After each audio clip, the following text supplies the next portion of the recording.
had in my ego. I'm not saying I'm ego-less. Sure.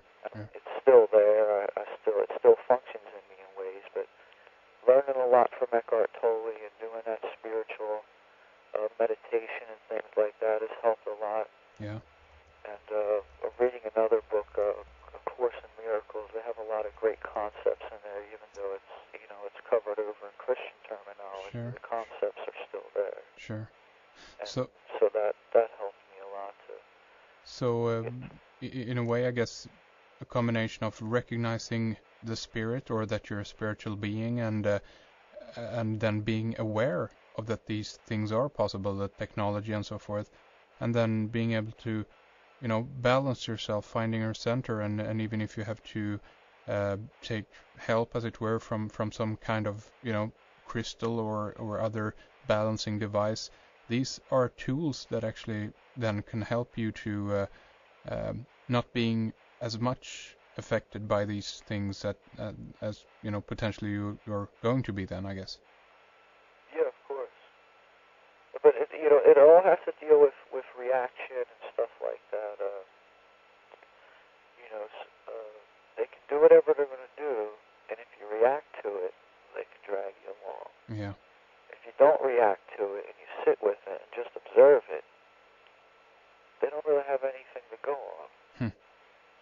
So there were some of the experiences, and so the crystals came into my life, that's when I started to really wake up and get my mind wrapped around Yeah. a lot of what was going on in the world. And this was in 2003.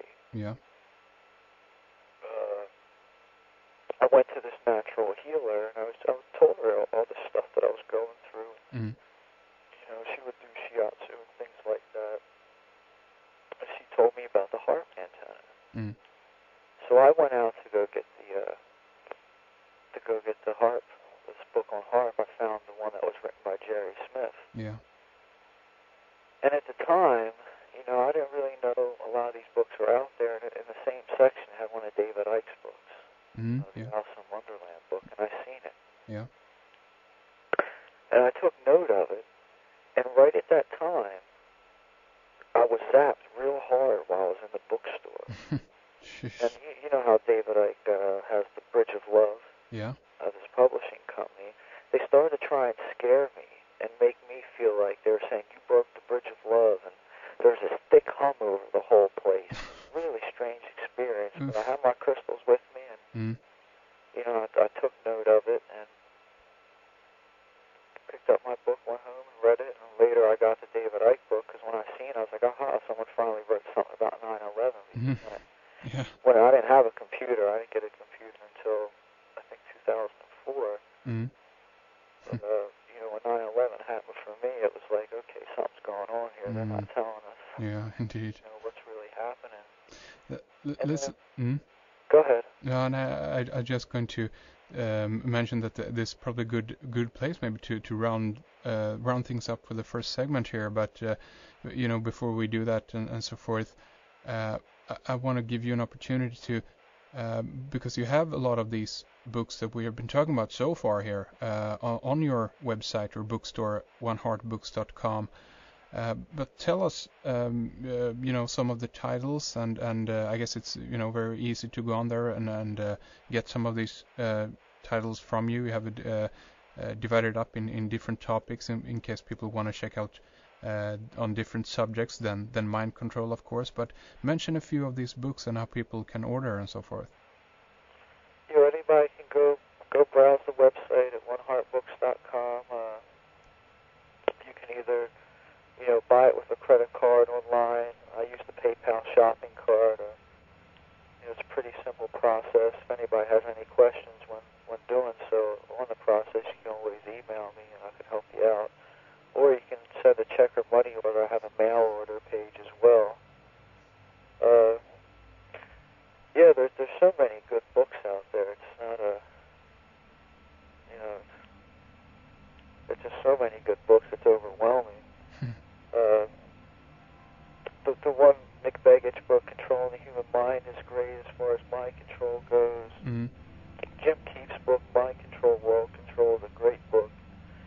He really gives you a good good understanding of the background of the Rockefellers and how they funded education, and I guess it's one thing in psychology, Maximilian Wundt.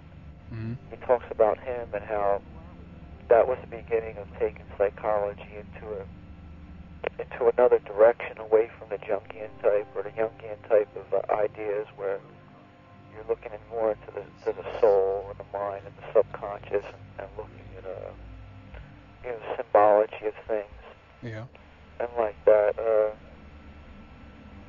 when he gets into talking about the mind control weapons, implantable devices, and all that, that's a really good book.